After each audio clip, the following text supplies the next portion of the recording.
Pangalan. Pangalan nyo. Akin? Natural. Melinda. Ano apelido? Melindas. Long. Pikit. Natural ang pagkapikit. Sa pangalan ng Ama at ng Anak at Espiritu Santo. Amen. Panginoong Hesus sa tamang Nazareno, muli po kong tatawag at mananalig sa iyo bilang instrumento niyo. Nananalig po ko at nananampalataya sa araw na ito.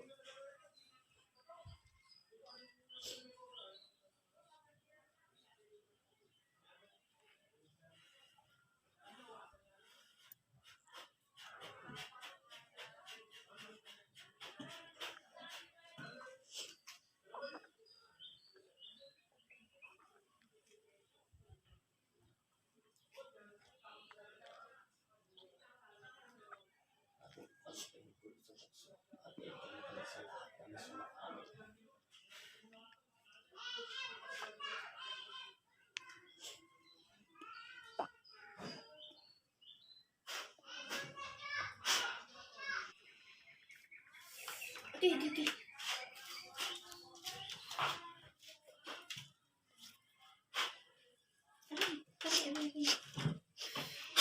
Sa pangalan ni Jesus.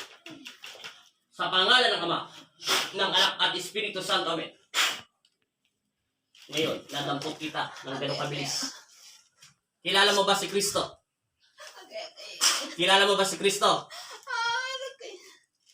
Kung hindi mo kilala ang aking Ama at hindi mo mabangkit ng iyong labi ngayon, bakit ka nasa loob ng katawan ng taong ito?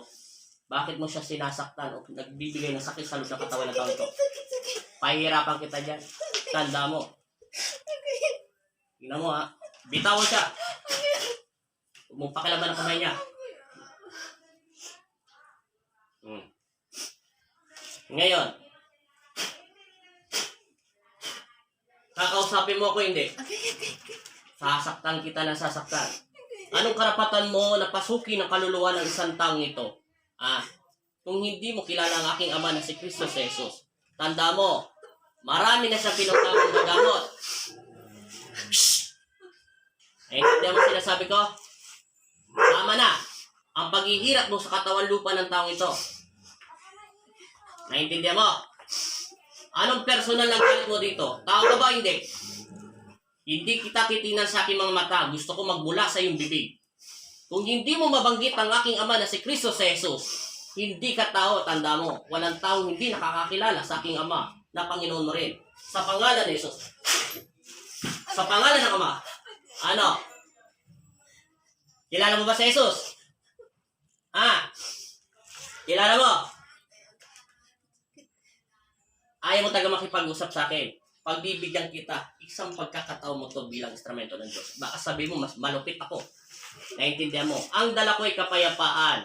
Hindi ka rin naman basta-basta makakawala dyan sa loob ng katawan ng taong yan eh. Alam mo, tumawag sa'yo ang aking Ama. Nakikiusap ako sa aking Ama dahil maraming tao na itong pinuntahan ng mga magagaling na mga gagamot. Kasi napakalayo niya. Dumayo pa rin sa Pampanga para lang magpagamot. Hindi ko tinataas ang aking sarili, bagkus ang aking Ama ang tinataas ko. Ang gusto ko lang naman ay magsitahimik na kayo at bumalik kayo sa aking Ama. Tatanungin kita ulit. Uulitin ko ang tanong. Pakiusap bilang instrumento ng Diyos kung ayaw mo kutan, lumpuin kita sa loob ng katawan niya. Kilala mo ba si Kristo? Hindi mo kilala. Kilala mo ba si Jesus? Hindi mo pa rin mabigkas ang aking Ama. Tao ka hindi. Huwag mong pilitin na itataas mo ang antas pagdarasal. Pagpipilipitin kita dyan. Tao ka hindi. Binali mo ang posporo. Pangalawang antas ang posporo. Amen. Sige. Nag-atang sa ko ng pangalawang antas. Mas kasing tigas ng posporo nito. Ano? Kilala mo ba si Kristo? Hindi mo mabigkas ang aking Ama. Ano? May galit ka ba sa taong ito? May galit ka ba? May galit ka ba sa loob ng katawan ng taong ito?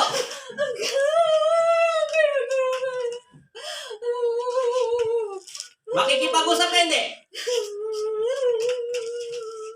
Makikipag-usap ka hindi? Hindi mo ako kakausapin. Sa pangalan ni Jesus Kristo, sa pangalan ni Jesus, ano? Kakausapin mo ko hindi. Ayaw mo makipag-usap. Babae ka lalaki. Babae ka lalaki. Ayaw mo talaga. Patawad. Binigyan mo ko ng dahilan. Ayaw mo ko kausapin, ha? Sige. Kung ikaw pa yan, ha? Bakit hindi mo mabigkas ang aking ama? Kanino ko pa tinatanong? Sa pangalan ni Jesus. Sa pangalan ng ama. Ano? Sige. Ano? Tanggalin mo yung sakit niya. Sige. Tanggalin mo. Tanggalin mo. Gamitin mo yung kamay mo. Tanggalin mo. Sige. Sige. Pospor pa lang ang ginamit ko sa'yo. Iyakin ka na pala ngayon.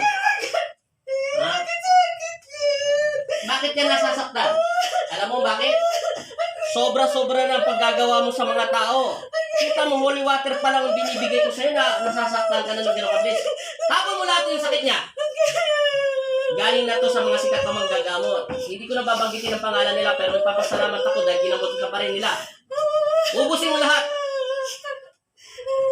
Ayaw ko na maingay. Tanggalin mo.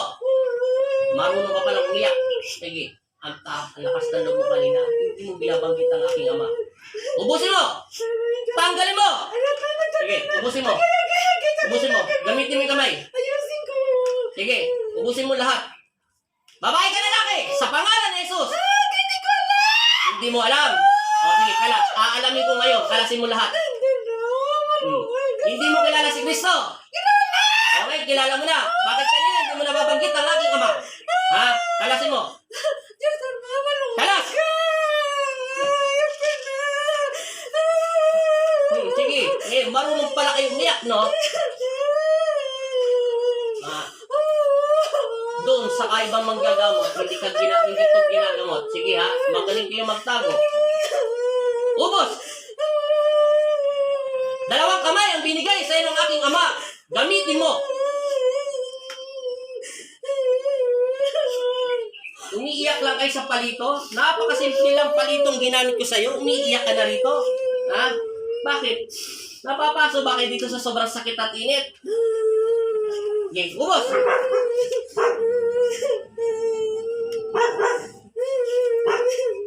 Huling tanong, isang sagot na lang ito. May galit ka ba sa katawan ng taong ito? Hindi ko alam. Hindi mo rin alam. Hindi ka nagagalit sa kanya. Hindi ka nainggit. Ha? Babae ka lalaki. Hindi ko alam. Hindi mo rin alam kung anong kasariya mo. Di ibig sabihin kaya hindi mo mabanggit ng aking ama kanina dahil hindi ka tao. Walang taong hindi nakakakilala sa Panginoon, tanda mo. Kaya anuman relihiyon mo, kilala mo si Kristo. Imposibleng hindi nyo kilala ang aking ama na siya ang naglikha sa atin lahat. Sige, tanggalin mo. Kung hindi ka tao at hindi mo mabigkas ang aking ama kanina at hindi mo alam kung anong kasariya mo, babae ka lalaki, sa araw na ito, lulusawin kita at dadaling kita kung saan tagang nararapat ka. Alasin mo lahat yan. Ubusin mo. Naisahan kita kanina, demonyo. Naintindihan mo? Hindi mo lang alam ang ginawa ko sa'yo. Kung kanina, isot-sot mo itong kwintas at walang bisa, hindi mo alam pinatesting ko sa iyong krus kanina na Panginoon Kristo. Sinelyuhan ka na ng Diyos para hindi ka makawala sa loob ng katawan niyan. Sige, ubos. Kailan ka pa sa loob ng katawan niya? Hindi mo na rin alam. Sige, kalas ng kalas. Mamaya, pipigain kita ng sobra-sobra. Hindi na malungan ka. Sige, ubos. Wala to sa kasarilan. Kalahati wala. Yung kalahati meron. Ubos. Kailangan pagpawisan siya ng todo-todo. Dahil yan ang mga sakit. Ubos!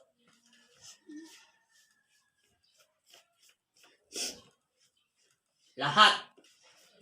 Wala kang ititira kahit katiting. Malalaman ko rin yan kung meron pa wala. Hanggang wala akong inuutos na hinto mo, wala akong karapatan, hinto mo yung mga kamay mo. Sige, sa araw nito kayo masusunod. Ubusin mo yan. Aalamin ko yan kung sino ka talaga. At hindi mo alam kasariya mo kung babae ka lalaki. Ngayon, malalaman ko yan. Antay mo, ubusin mo lahat yan. Kasintabi si Rafael. Humihingi lang ako ng gabay at bilang anghel ang Panginoon Kristo. Pairamin mo nga ako ng iyong mga mata upang makita ko talaga kung sino ang kalaban ko sa loob ng katawan ng tao ito. Kasintabi po ng Jesus sa tamang Nazareno. Ubusin mo. Lahat. Buong katawan niya. Ubos. Sige. Alam ko na kung sino ka. Maraming salamat sa inyo. Maraming salamat po, Panginoong Jesus sa mga Nazareno. Ipinakita niyo na po sa akin ang kalaban ko. Sige, kalas. Ubos.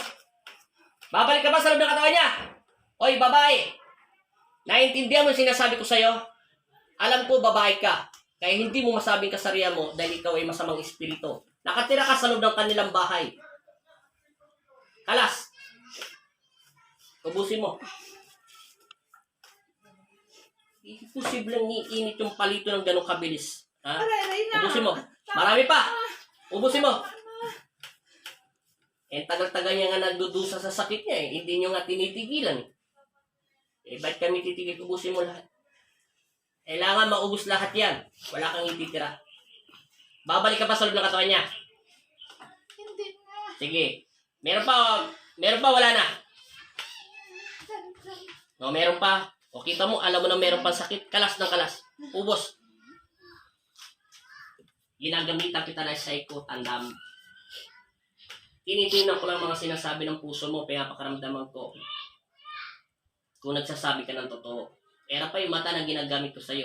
Sige, alam ko na kung sino ka. Kalas ng kalas. Ubos. Isang babaeng mahabang buhok at bata pa to. Kalas! Ubos, marami pa daw. Pasintabi nga sa'yo magnetiko. Pasintabi lang. Meron pa! Lahat, ubusin mo. Wala kang ititira. Huwag mo nang iangat yung damit niya. Kalas na kalas.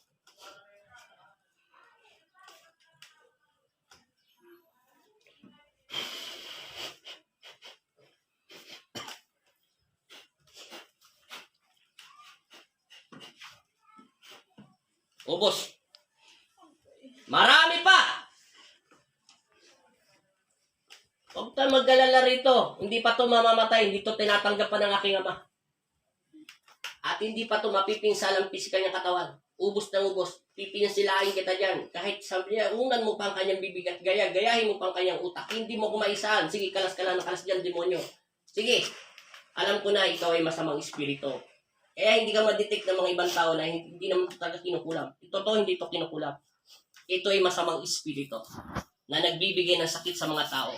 Itong mahidli ko pinapaliwanag sa mga nanonood sa akin. Hindi lahat ng tao ay kinukulam. Huwag din kayo basta-basta nag-iisip na kayo kinukulan ng kapitbahay nyo, kaibigan nyo, etc. Ayan yung aking ama magsasabi dito. Kasi kung sasangayunan ko lang na inborn na kayo sa kulam, kung talagang kinukulam yan, madali rin ma-detect. Kausapin niyo siya ng kausapin, kuyuyok ang kanyang mga mata. Kaya lang uminit yung palito sa kamay niya dahil may bad spirit. Sinubukan ko dasalan ng pangalawang antas. Kung merong didikit dito, ginawa ko magnet yung palito. Tinitingnan ko lang at tinatanong ko sa Panginoon Kristo kung meron bang negatibo, bad spirit na umaalili talaga sa loob ng katawan nito o sinatanggalan ko ng pananampalataya sa Panginoon. Eh biglang uminit yung posporo. Ibig sabihin may nadidetect siya. Dahil hindi didetect yung posporo kung wala. Kaya doon ko rin malalaman kung magsisinungaling yung tao. Kung magsisinungaling siya at bigla siyang pumipiyok na kunyari lang may sapi-sapi siya, sa pangalawang antas ang gagamitin ko sa kanya yung paa. Doon hindi na siya makakapagsinungaling dahil hindi iinit yung stick basta-basta kung wala. At itong stick na nakadikit sa paa niya, hindi ko naman yan iniipit, pinagdidikit ko lang yung tatlong daliri niya. Sige, tanggal! Huwag mo nang gayahin ang boses niya. Ubusin mo. Marami pa. Kung aabutin tayo dito ng isang oras ko rin magkakalas niya sa buong katawan niya. Kalas ng kalas. Meron pa, wala na? Wala na. Meron pa! Ubos! Buong katawan. Simula ulo. Anong wala na? Tingnan mo gagalaw to sa pangalan ng Kristo. Oh, meron pa. Kalas, ubos. Kalas. Hindi yan iinit at sasakit. Yan nasa pangalawang antas ng dasal kung wala na. Diyan ko rin nalalaman kung bakit may sakit pang isang tao. Yan, hindi kayo makakapagsinungaling. Ikaw nga sa mga espiritu, huwag mo na gaya-gaya ng boses niya. Pipilipitin kita ng pipilipitin dyan sa loob ng katawan niya.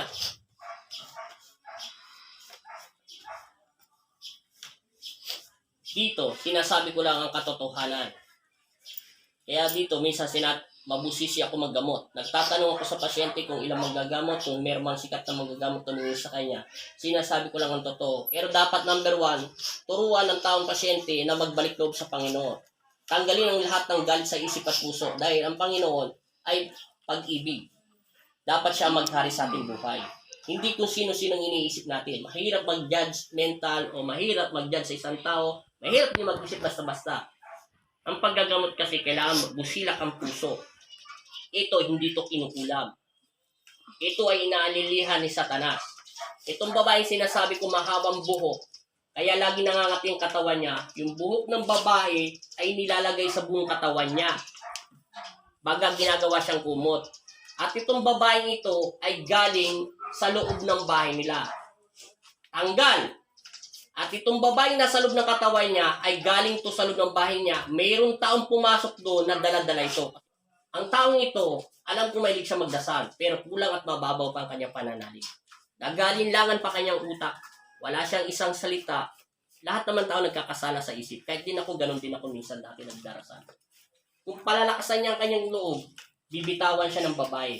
Yung babae niyan ay dalayan, pwedeng dalayan ng mga bisita na sumama doon sa bahay at hindi na umalis. Kasi hindi niya naman to dating sakit. Kung sasabihin ng stick, kanina ko pa tinatanong si Magnetico, wala daw siyang kaaway. Kasi magsasalita naman ng mga anghel ng Diyos kung mayroong sinasabi sa akin. Wala siyang sinasabi rito naging kaaway niya. Wala at malinis naman ang kanyang damdamin.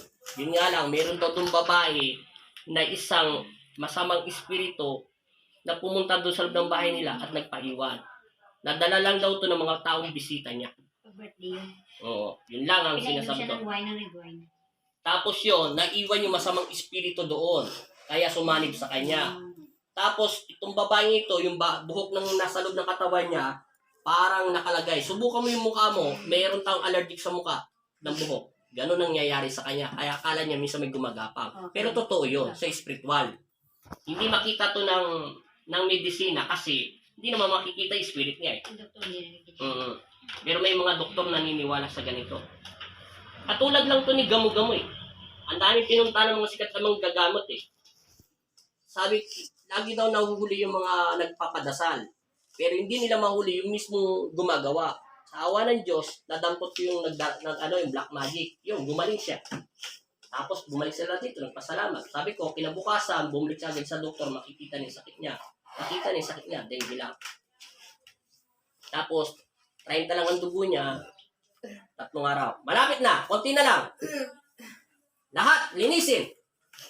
Kailangan hindi sumakit yung physical at spiritual niya. Alin sa dalawa, tuminto rito, tapos tayo. Palalayasin kita sa loob ng katawan niya. At kailanman na hindi ka na makakapasok dyan. Pero maraming salamat sa lahat na nanonood sa akin. Nagpapasalamat din ako sa gumamot nito, mga sikat na manggagamot. Hindi ko na babanggitin ang mga pangalan nyo. Maraming salamat at nagtulungan tayo. Kailangan may experience ang isang manggagamot sa mga exorcist. Iba kasi ang exorcist sa kulam. Ang kulam madali lang hulihin. Kahit may subo pa siya. Pero ang mga demonyo, napakahirap hulihin. Wala nga sila katawan lupay. Ubos! Pero kung sasabihin yung kinukulam to, di ako naniniwala. Dahil walang inilalabas si Magnetico. Si Magnetico, siya isang magnet. Sinasabi niya sa akin kung kinukulam ang isang tao. Sinasabi niya rin sa akin kung ito ay pumapasok ay may samang espiritu. Ilang ibig niya sabihin na magdasal at magtiwala sa Diyos, magbalik loob. Lahat naman tayo ay nagkukulang sa panalangin. Hindi tayo perpekto. Tao lang tayo, nagkakasala sa isip, sa salita at sa gawa. Gagaling ka na. Kaya nga sabi ko sa iyo, ang katawan lupa nito ay kalahati naririnig niya ako. Yung kalahati hindi niya ako marinig. Kasi kung matino ito kanina, unang tanong ko kung kilala niya si Kristo, dapat sinagot niya. Pangalawang tanong ko kung kilala niya si Jesus, hindi niya pa rin kilala. Pangatlong tanong ko, tinanong ko kung anong pangalan niya. Hindi niya daw alam. Dahil ang demonyo, dahil wala naman tagang pangalan. Dahil maraming demonyo. Ubos.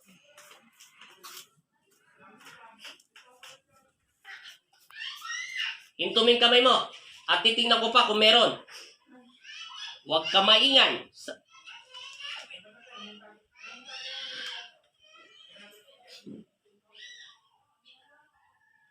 Wala na.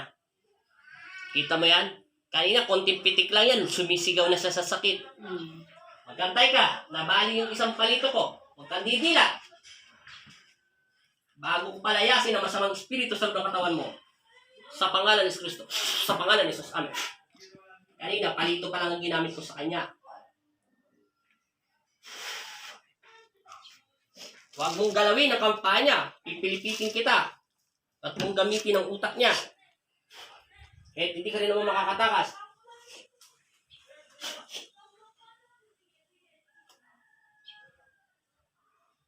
Wala na. Oh, isipin mo yung palito kanina, di ba? Nakaganyan lang yung palito, nagsisisigaw-sigaw siya. Orahaha! Tinanong ko, anong pangalan niya? Anong pangalan niya? Hindi niya mabanggit. Oh, dapat yan, lumiliyab yan sa init. Ulitin ko, tataas ako ng dasal. Amen. Amen. Oh, nakadiin na. Ibig sabihin, wala na. Oh, baliktaran na yung ginawa ko sa palito. Ibig sabihin, wala na ma-detect yung posporo. Kasi kung meron pa yan, nagsisisigaw yan, wala na. Ibig sabihin, wala na siyang sakit. Pag ka mo nang didilat, hanggang hindi pa rin siya makakawala dyan, antayin mo.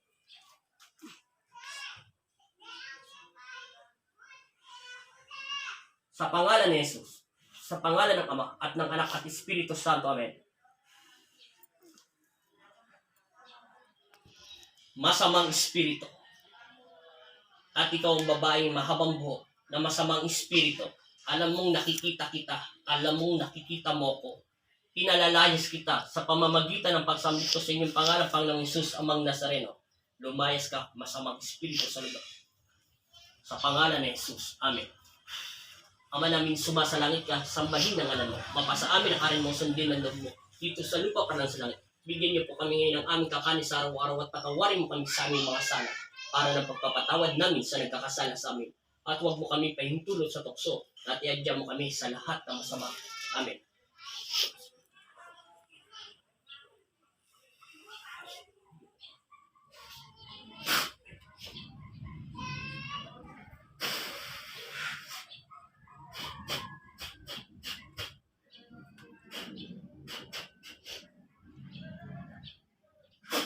Dila.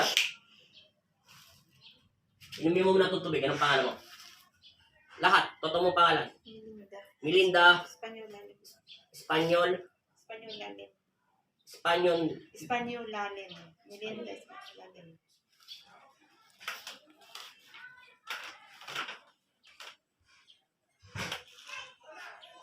Inumin mo yan. Kalahati. Bago dadasalan ka ng pangalawa. Kalahati lang. Huwag mo na gagawin. Akin ang kamay mo. Tama na. Oh. Walang labis, walang kulang. Ito yung sikreto dyan, oh. Tingnan mo yung dulot-dulo mo. At dulong-dulo nito, di ba pantay? Di ba hindi tinitingnan ng ibang manggagamot yan? Oh. Paano naging pantay yan?